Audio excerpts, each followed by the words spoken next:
will change. God will put hand, he will help him. As long as it is God's will for you, go ahead and marry. Don't say because he doesn't have money or that he is not beautiful. Do you know what money has cost a lot of ladies? The love of money. Some of them are in the marriage, married to rich man, richest man. No husband there. He's always on one business trip. He's always somewhere. Maybe not even on a business trip, lying to her that he's on a business trip. And she's lonely at home in the night, hugging pillow. Pillow cannot give you comfort. You will not be able to hug money when you need a husband to be there. Marry someone that will be there for you.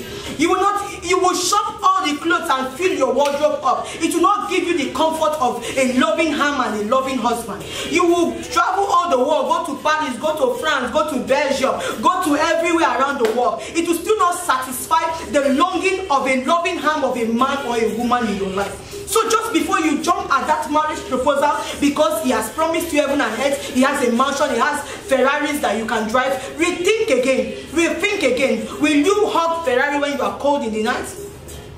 A lot of women have also married, and now they get into the marriage, and now they discover the secret of the wealth. Oh, this man is an armed robber. Oh, this man is a ritualist. Oh, this man is into a lot of things, devious things to get this money. And now the marriage suddenly a bondage because now she's afraid. But she cannot go out, she cannot run away, she cannot tell anyone. Do you know the pain of carrying those kind of secrets around, smiling like all things is going on fine, but inside you are dying, you are suffering, you are just losing it, but you cannot say any word. Do you know that there are women living like that? And they are rich, married to rich man. You see them driving car, driving Ferrari, flying helicopter, telling you that they are shopping all over the world. You have opportunity to be hearing the truth now, and you can make a decision. Don't make a marriage decision based on how much money a man has or a man does not have. Instead, marry a God-sent man. Even if he is not rich, does not have all the money. With time, the money will come. You can help to build that man. Yes, you want to live in a mansion and drive car, but you can support that man. You can support him as married to him, supporting him, and the two of you can build a mansion. The two of you can buy cars, and the two of you, and he will respect. Every man will respect a woman that was there for him when he had nothing. Every man will respect a woman that labored for him when he had nothing. Every man will respect a woman that stood her ground when he was a nobody. I just shared you the story of Nathaniel Bassey and Sonny Badu, and there are many others. Have you also heard the story of Bishop David Oyedepo when he proposed? His jacket was monkey jacket, those ones that when you wear it, the back is going like this. But today, look at them. Where can they go? That where does mommy Faith want to go that daddy cannot take him? There are many stories like that. Look around you, my dear. Instead of running after marriage, look for a man that has potential. If that man has potential, if that man has gifts, if that man has a vision, if that man has a purpose, if that man is purpose driven, I'm telling you, every other thing is going to fall in place. Don't push away your God sense. Don't push away the person that will love you unconditionally simply because of now. Don't make your decision based on now, based on the present, based on today, based on what you see today. I've told you before, I'm telling you again, situation can change. A rich man can become poor. A poor man can become rich. Things can turn around. So as you go towards marriage, I want you to keep this somewhere in your mind. Money is not everything. Money is not everything. Now, sometimes young singles and adults, they look at good homes. For example, Nathaniel Bassey and his wife, they look at pastors, anyone that you're looking up to, and you see that that home is working. Things are working very well. The home is there, they have everything is working out fine, and you always say, oh, I wish that my marriage can be like that, or I wish like my home can be like that. My dear, it's because you are seeing the glory. You are seeing the glory of the home now. But have you cared to listen to ask them about the story?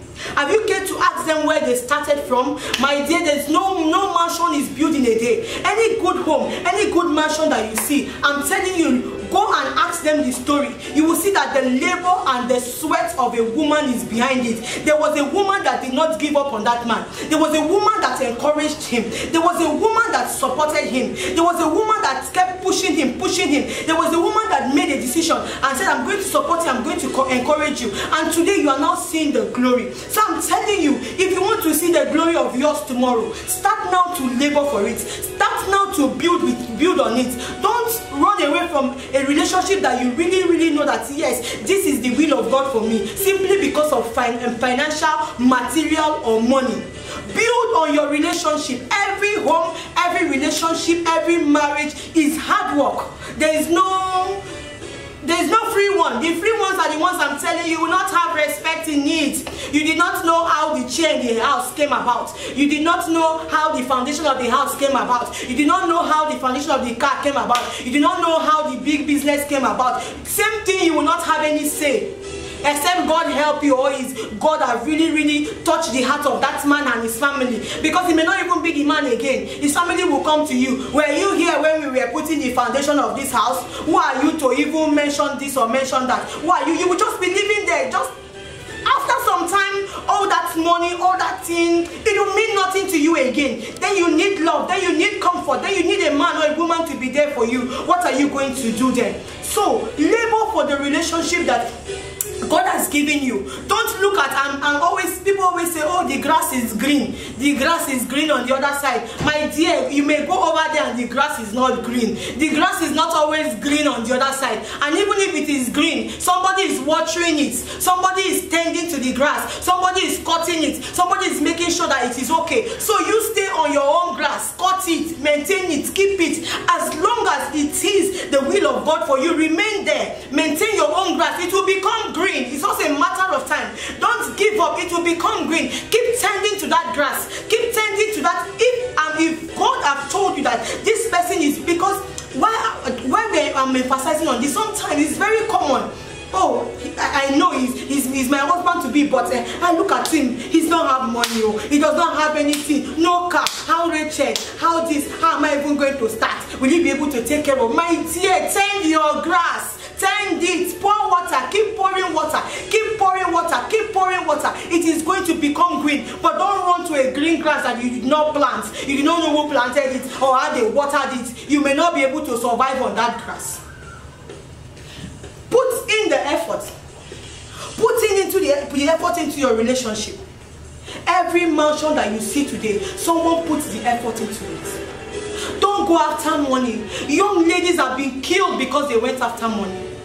Beautiful, promising young ladies have lost their life because they are going after money, and living in bondage, in regret, wishing, oh, if I had known, I wouldn't have married him. If I had known, and I know is not always the best thing. Experience is not always the best teacher. Learn from the experience of others. Don't go into the same bad news yourself. Don't go into the same mistake. Don't try to experience it by yourself. Learn from those people that already experienced it and now they are crying about it. Young ladies want to marry someone because they come from abroad. Do you know what he's doing abroad? Do you know what he is doing abroad? He will take you abroad. He has promised you this. He has promised you that. He's going to say, I'm going to share you a story. There was a lady. A man came from abroad with sweet tongue and she had someone she wanted to marry. But this one came from abroad with abroad language, abroad sweet coating tongue and everything, and confused her. Everybody was against it, but she refused. She wanted to marry. The parents were against it. We don't know anything about this young man. Why do you want to marry him? She wanted to marry. He was giving her money. He was spoiling her silly. He was traveling. I promised her heaven and earth, everything. I said, I'm going to take it to America. I'm going to do this way. I'm going to do that. We're going to travel the world together. The parents kicked against it, and what did she do? She ran behind the parents and did hide behind the parents. They did not know it and did court marriage. And he eloped with this guy. This guy took her to the United Kingdom. She did not tell her parents anyone. Even her pastor was against it. She did not tell him. She eloped. She had found the love of her life, someone that is spoiling her. He tells her the right thing. He loved her the right way and everything. And guess what? Immediately he took her to the UK. She got pregnant. He told her, wait for me here. I'll go to US. I'll be back. And he left to the US. He did not come back. She waited and waited. Like 5 years, 6 years. She never heard of him or heard anything about him. She kept trying to contact him. All his phone numbers, everything has changed. Then after about 10 years of loneliness and darkness, not knowing what has happened to the husband she married, and by this time she had called her parents to cry and regret. The parents told her, you're already married, there's nothing we can do. You just keep hoping and praying and hoping that your husband will come.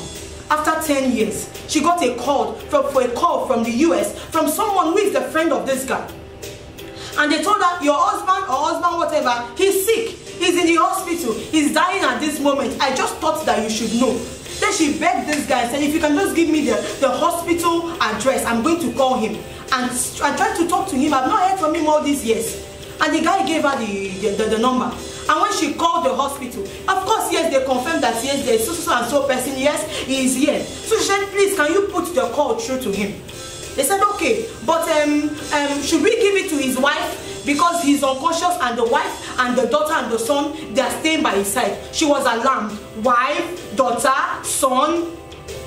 It was, she could not even, because she had to drop the call. It was after many years that after many months that she later found out that the sweet looking guy, the loving guy with the money and everything that came from